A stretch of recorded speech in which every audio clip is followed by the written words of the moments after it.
Hi friends, అందరికీ good morning అండి. మరో కొత్త వ్లాగ్తో మీ ముందుకు వచ్చేసింది మీ ఆంధ్ర అమ్మాయి. అందరూ ఎలా ఉన్నారండి? మీరందరూ బాగున్నారని అనుకుంటున్నాను. 2 డేస్ నుంచి కూడా నేను వీడియోస్ పెట్టలేకపోయానండి. నాకు తెలిసిన వాళ్ళది కొద్దిగా ఇల్లు మారారనమాట. సో వాళ్ళకి హెల్ప్ చేద్దామని వాళ్ళ దగ్గరికి వెళ్ళానండి. అందుకని నేను 2 డేస్ నుంచి వీడియోస్ పెట్టలేకపోయాను. మరీ లాంగ్ బ్రేక్ అయిపోతుందేమోనని నిన్న ఒక 2 షార్ట్స్ అయితే అప్లోడ్ చేశాను అనమాట. రోజు పూజ గురించి చూపిస్తున్నాను కదండి, అందుకని ఈరోజు దోశ గురించి చూపిస్తున్నాను. ఈరోజు బ్రేక్ఫాస్ట్కి ఘీ కారం దోశ చేశానండి. అలాగే వాషింగ్ మిషన్లోని బట్టలు అవి ఉతికేసి ఆరబెట్టారనమాట. వాతావరణం అయితే చాలా మబ్బుగా ఉందండి. ఉతికాక అనిపించింది వర్షం పడుతుందో ఏంటో, మరి వాతావరణం అయితే అసలు బాగాలేదు. ఇదిగోండి కాకరకాయ పాదు చూపిద్దామని బ్యాక్ సైడ్ వచ్చాను పెరట్లోకి. చిన్న ఫ్లవరింగ్ అయితే స్టార్ట్ అవుతుందండి. చిన్న మొగ్గలు వచ్చినాయి, ఫ్లవర్ మొగ్గ కనిపించింది నాకు. అందుకే మీకు కూడా వీడియోలో చూపిద్దామని షూట్ చేస్తున్నాను.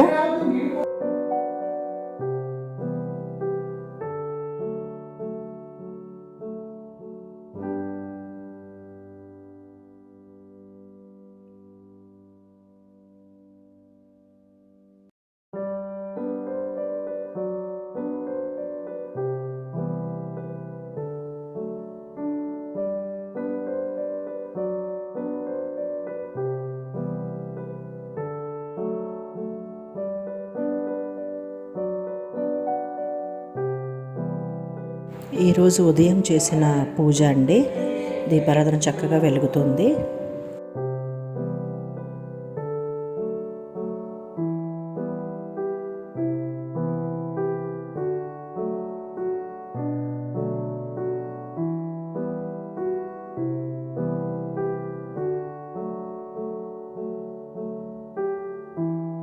ఇది వచ్చేసి ఫేస్ వాష్ అండి. మా అబ్బాయి ఆన్లైన్లో బుక్ చేసుకున్నాడు ఫేస్ వాష్.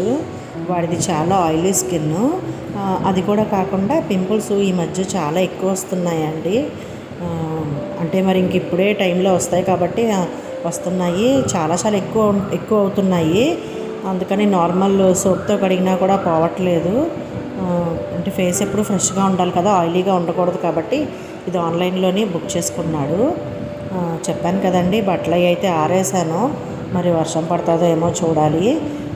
ఇప్పుడు టిఫిన్ సెక్షన్ అయిపోయింది కదండి, ఇంకా చామదుంపలు కూడా ఉడకబెట్టేశాను అనమాట.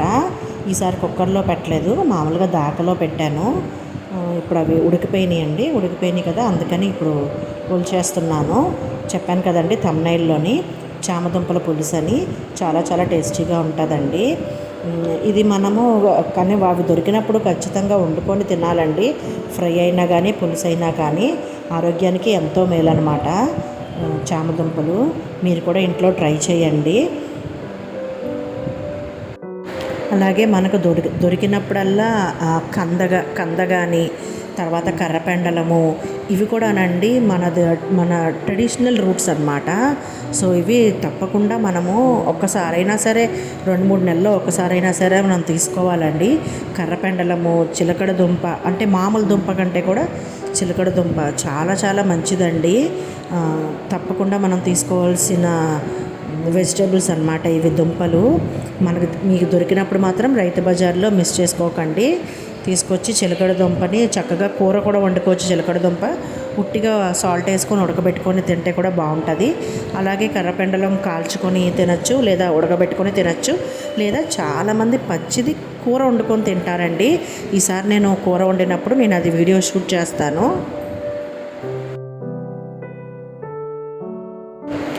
లాస్ట్ వీడియోలో మా సిస్టర్స్ గురించి చెప్పాను కదండి, ఆ వీడియో చాలా బాగా వచ్చిందని నాకు చాలామంది కాల్స్ చేశారు. అంటే ఫ్యామిలీ మెంబర్స్ కాల్స్ చేశారు, బయట వాళ్ళు కూడా కాల్ చేసి వీడియో చాలా బాగుందని చెప్పారు. దానికి కామెంట్స్ కూడా బాగా వచ్చినాయి.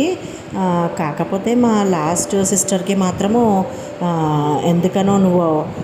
ఎందుకు మా ఫొటోస్ అవి రివీల్ చేసావని చెప్పేసి తనైతే నా మీద కోప్పడిందండి.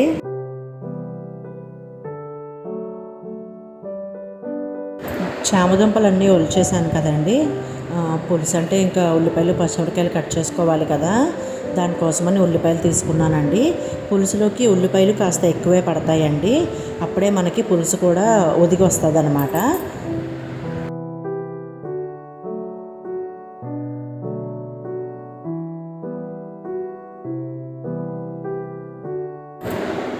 అయితే మొన్న వీడియోలోని మీకు మా చెల్లెల గురించి చెప్పాను కదండి, సిస్టర్స్ అని.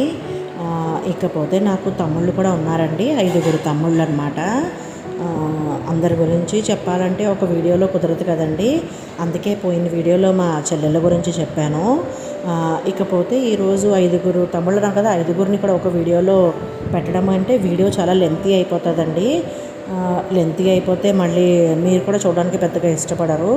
అందుకని ఈరోజు ఒక 2 తమ్ముళ్ళ గురించి అయినా చెప్దాం అనుకుంటున్నానండి. అందరికంటే ఫస్ట్ మా పెద్ద తమ్ముడండి, మల్లసూరి అన్నమాట పేరు. చూడటానికి అలా ఉంటాడండి, కానీ మనసు మాత్రం చాలా మంచిదండి.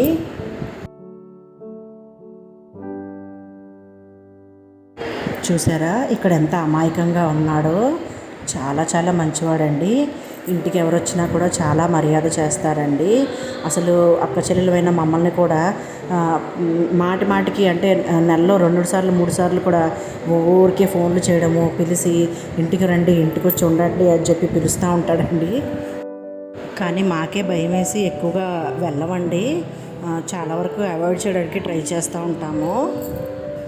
మీకు కూడా చుట్టుపక్కల ఎక్కడన్నా కనబడితే కొద్దిగా దూరంగా ఉండండి.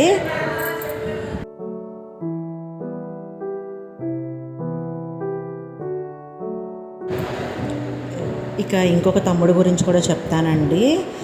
తమ్ముడి పేరు వచ్చేసి బైరెడ్డి అనమాట. ఇదిగోనండి తనేనండి ఇంకొక తమ్ముడు. పెద్ద తమ్ముడు కంటే కూడా చాలా చాలా అమాయకుడండి. అసలు ఎవరికి హాని చేయాలని అనుకోడు, చాలా సున్నిత మనస్కుడండి. అసలు మా ఊళ్ళో కోళ్ళకు సంబంధించిన ఫామ్ ఒకటి నడుపుతున్నాడండి. వీళ్ళిద్దరూ కలిసి చేశారంటే అది ఏ ఆపరేషన్ అయినా సక్సెస్ అవ్వాల్సిందేనండి. ఆపరేషన్ అంటే ఏదో డాక్టర్ చేసే ఆపరేషన్ కాదండి, మన ఆపరేషన్స్ అన్నీ వేరే ఉంటాయి అన్నమాట. ఇంకా ఇది వచ్చేసి నేను మా తమ్ముళ్ళిద్దరితో దిగిన ఫోటో అండి. తర్వాత ఎప్పుడు దిగినట్టు నాకైతే గుర్తు రావట్లేదు. నా దగ్గర అయితే ఈ ఫోటోనే ఉన్నది. చాలా బాగున్నాం కదండి. ఏదేమైనా మా మధ్యతరగతి వాళ్ళు చేసే చిన్న చిన్న పనులే కదండి ఏదైనా సరే, అందులోనే సంతోషం వెతుక్కుంటాం అన్నమాట మేము. మా తమ్ముళ్ళిద్దరి గురించి అయితే నేను చెప్పాను కదండి. మా తమ్ముళ్ళు ఎలా ఉన్నారు మీరు కామెంట్స్లో చెప్పండి. అందంగా ఉన్నారని దిష్టి మాత్రం పెట్టకండి. ఇకపోతే చామదుంపల పులుసుకి ఆనియన్స్ అయితే నేను ఇక్కడ ఫ్రై చేస్తున్నానండి. ఆనియన్స్ ఫ్రై అయ్యాక కొద్దిగా పసుపు అలాగే కారం కూడా వేసేసి చింతపండు పులుసు పోస్తానండి. చింతపండు పులుసును అలాగే చామగడ్డలు కూడా వేసేస్తానన్నమాట.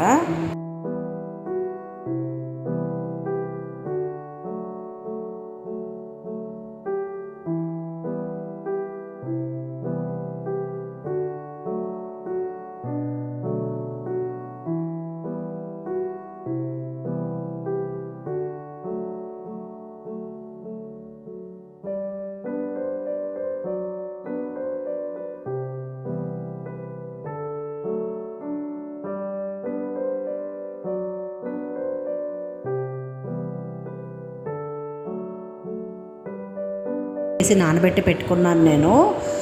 ఎందుకంటే మనకి గుజ్జు తొందరగా వచ్చేస్తుంది కదండి, చింతపండు త్వరగా నానుతుంది. అందుకే ఎప్పుడూ కూడా నేను చింతపండు దేనికైనా సరే ముందుగా అంటే ఏ కర్రీ ఏ సాంబార్లోకైనా చారులోకైనా కూడా చక్కగా వేడి నీళ్ళు వేసి నానబెట్టేస్తానండి. తొందరగా అయిపోతుంది, మనకి ఈజీగా కూడా పులుసు వచ్చేస్తుంది.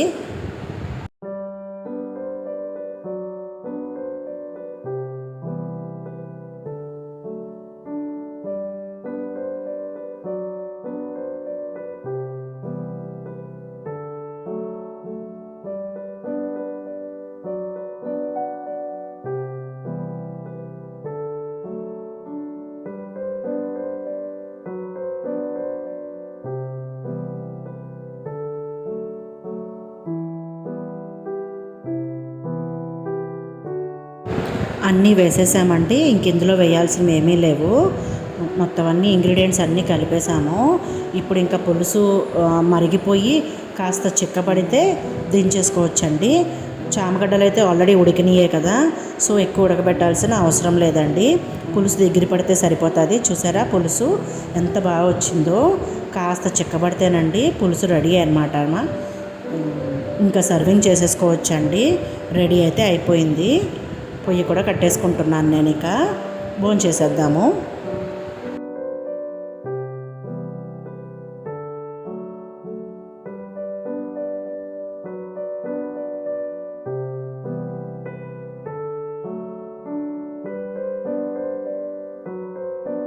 ఇదిగోండి వేడివేడిగా ఘాటుగా చామదుంపల పులుసు రెడీ. భోజనం చేసేసాక నేను ఇక కాసేపు రెస్ట్ తీసుకుంటానండి. ఆ తర్వాత ఈవినింగ్ వచ్చేసి మామూలుగా అయితే చపాతీ చేస్తాను. కాకపోతే ఈరోజు మా అబ్బాయి స్టఫ్డ్ రోటీస్ అడిగాడనమాట. సో వాడి కోసమనే ఇది నేను ప్రిపేర్ చేస్తున్నాను. ఇందులో వచ్చేసి నేను ఆనియన్ అంటే స్టఫ్ కోసము ముందుగా ఆనియన్ను, తర్వాత క్యారెట్, క్యాబేజీ తీసుకున్నానండి.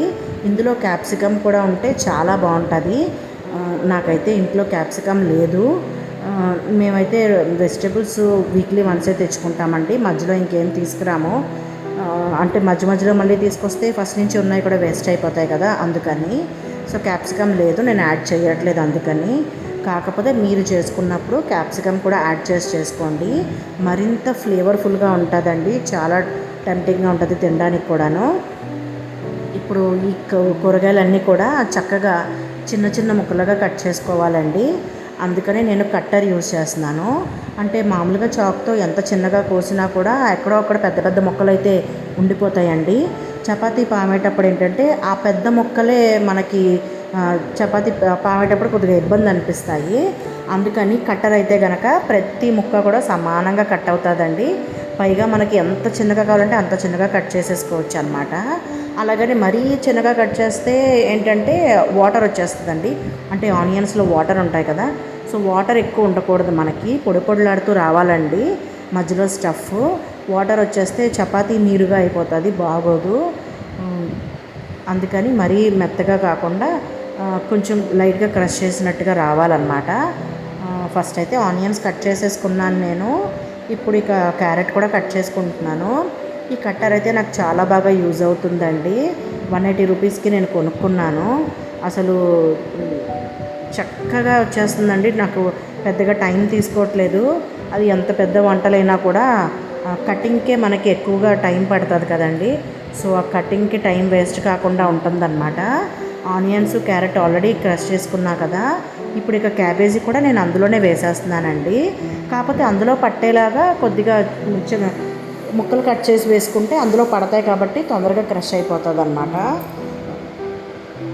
ఇప్పుడు నేను కట్ చేసుకున్నాను కదండి ఆల్రెడీ, అవన్నీ పక్కన ఒక ప్లేట్లోకి తీసుకున్నాను.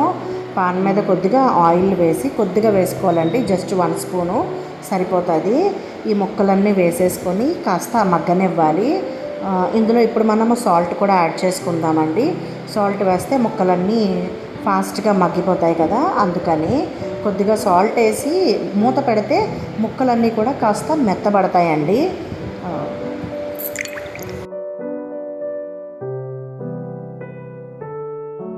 ఇక ఒక పక్కన నేను చపాతీ పిండి కోసము గోధుమ పిండి అయితే తీసుకుంటున్నానండి. నా దగ్గర కొద్దిగా జొన్న పిండి ఉంది, సో అది వేస్ట్ అయిపోతుందేమోనని ఆ జొన్న పిండి కూడా ఇందులో వేసేసి కలిపేసుకుంటున్నాను. జొన్న పిండి తక్కువే ఉంది కాబట్టి పర్వాలేదండి, సరిపోతుంది. అచ్చంగా జొన్న పిండితో చేయాలంటే కనుక స్టఫ్డ్ రోటీస్ అయితే రావండి, నార్మల్ రోటీనే చేసుకోవాలన్నమాట. ఇందులో అయితే నేను తక్కువ వేసుకున్నాను, గోధుమ పిండి ఎక్కువ వేసుకున్నాను. మామూలుగా చపాతీ పిండి లాగానే ఆయిల్ను తర్వాత వాటర్ వేసుకొని చక్కగా ముద్దగా మెత్తగా కలిపేసుకోవాలండి.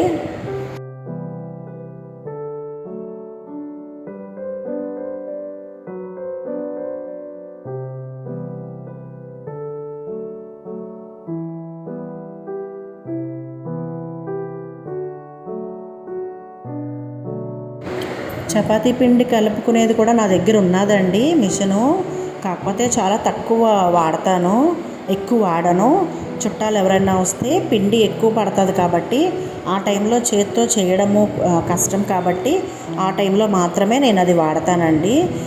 ప్రస్తుతం ఉన్నది మేము ముగ్గురమే కదా, సో మాకైతే ఇది సరిపోతుంది అనమాట. మామూలుగా చేత్తో చేసేసుకోవచ్చు, తక్కువ పిండి సరిపోతుంది కాబట్టి ఇక చేత్తోనే చేస్తున్నానండి. చూసారా పిండి ఎంత బాగా కలుపుతున్నానో, చక్కగా సాఫ్ట్గా కలిపేసుకోవాలండి. రోటీస్కి ఎంత సాఫ్ట్గా చేసుకుంటే మనకి చక్కగా సాఫ్ట్గా వస్తాయి రోటీలు కూడా కాల్చుకున్నప్పుడు. పిండిని బట్టే కదండి ఏదైనాను. ఇక మూత పెట్టి పక్కన పెట్టుకొని ఇందాక వెజిటేబుల్స్ అవి కూడా ఒకసారి నేను చెక్ చేసుకుంటున్నానండి. కాస్త మెత్తబడినాయి అన్నమాట. ఇందులోనే కొద్దిగా కారము, గరం మసాలా యాడ్ చేసుకున్నాను.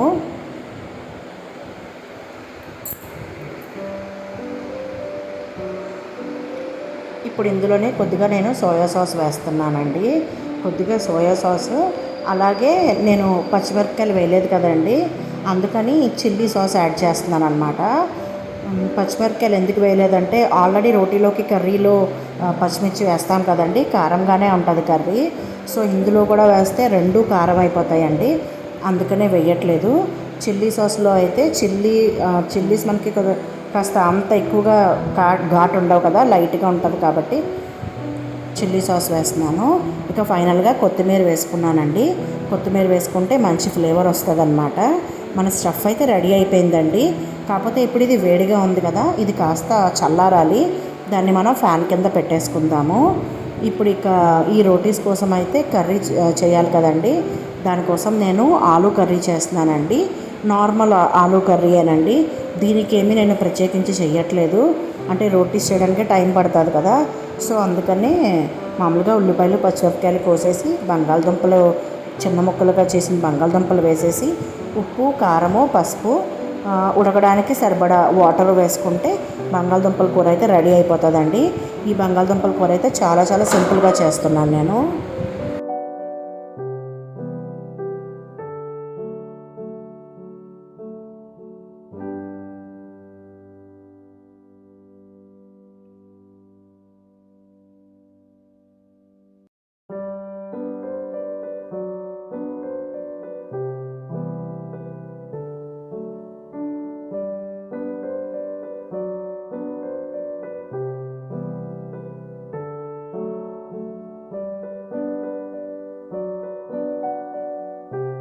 కట్ చేయడం అయిపోయింది కదండి, ఇక కూర కూడా పొయ్యి మీద వేసేస్తున్నాను నేను. ముందుగా కొద్దిగా ఆయిల్ వేసుకొని ఉల్లిపాయ, పచ్చిమిరపకాయలు ఫ్రై చేసుకుందాము. అది యాజ్ యూజువల్ ప్రాసెస్సే.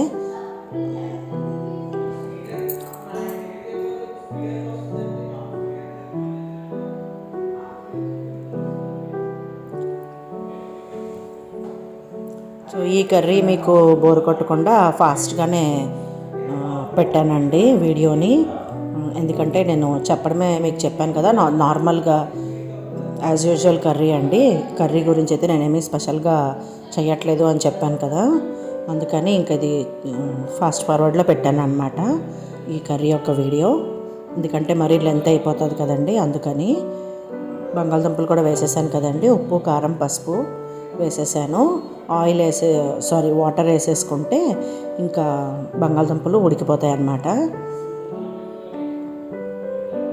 వాటర్ కూడా వేసేసి మూత పెట్టేస్తానండి ఇంక నేను.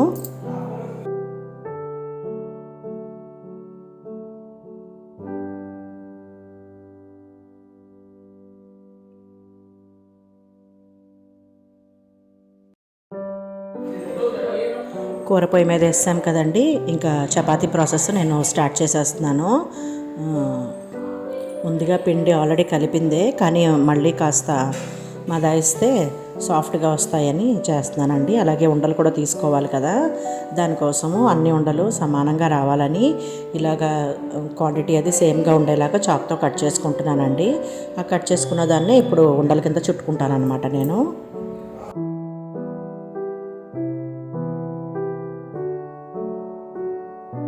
ఉండలు చుట్టుకోవడం అయితే అంతా అయిపోయిందండి. ఇప్పుడు ఇక ఒక్కొక్క రోటీ చేసేసుకోవడమే. స్టఫ్ అది చేయడం ఎలాగో నేను మీకు చూపిస్తాను. ముందుగా చిన్న పూరి సైజులో చేసుకోవాలండి. అలాగా మధ్యలో ఇలా కూర పెట్టుకోవాలన్నమాట. కూర పెట్టుకొని ఇది కూర బయటికి రాకుండా అంచులు కూడా జాగ్రత్తగా కంప్లీట్ ఇలా క్లోజ్ చేసుకోవాలి. అంచులన్నీ కూడా జాగ్రత్తగా క్లోజ్ చేసుకొని మనం ముడిచిన దాన్ని రివర్స్లో పెట్టుకొని పైన కొద్దిగా విడిపిండి వేసుకొని జాగ్రత్తగా రౌండ్గా రోటీ చేసుకోవాలండి. ఎక్కడ చిరిగిపోకూడదు, జాగ్రత్తగా రావాలన్నమాట.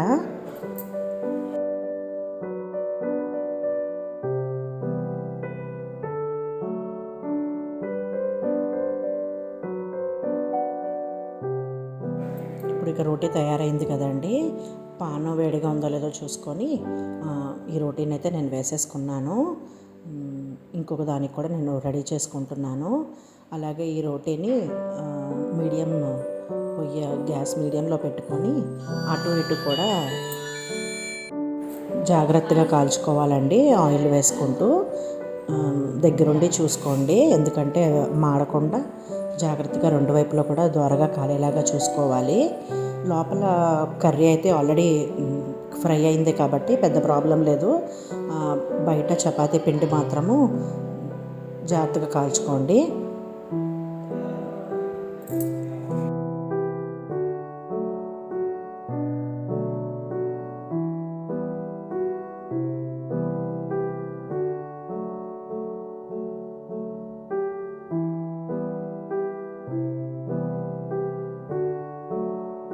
ఇప్పుడు నేను చూపించిన విధంగానే మిగతా రోటీలన్నీ కూడా అటు ఇటు కూడా నెయ్యి వేసి చక్కగా దోరగా కాల్చుకుంటే స్టఫ్డ్ రోటీ తయారవుతుందండి. పక్కన ఆల్రెడీ బంగాళదుంపల కూర అవుతుంది కాబట్టి ఇది ఇంకా స్లోగా మెల్లగా చేస్తున్నాను అనమాట. ఒక్కొక్క రోటీ కాలుస్తున్నాను, అంటే ఒక సైడు చేస్తూ అలాగే ఒక సైడు కాలుస్తున్నాను అనమాట. మెల్లగా ఒక్కొక్క రోటీ చూసుకోండి, చేసుకోండి ఇలాగ జాగ్రత్తగా. టేస్ట్ అయితే మాత్రం చాలా బాగుంటుందండి, అద్దరిపోతుంది. నేను చెప్పినట్టు మీరు క్యాప్సికమ్ మిస్ చేయకుండా క్యాప్సికమ్ కూడా వేసుకోండి. ఇలా అన్నీ కాల్చుకున్న తర్వాత ఇదిగోండి రోటీ. దీంతోపాటు నేను ఆనియన్స్ అది కూడా తీసుకున్నాను. ఆనియన్స్తో తింటేనే అది ఫ్లేవర్ కూడా చాలా బాగుంటుంది. మీకు కూడా నచ్చుతుంది అనుకుంటున్నాను. చూసారా ఎంత సాఫ్ట్గా వచ్చినాయో. ఇదేనండి ఈరోజు వీడియో. మీకు నచ్చిందని అనుకుంటున్నాను. Thank you.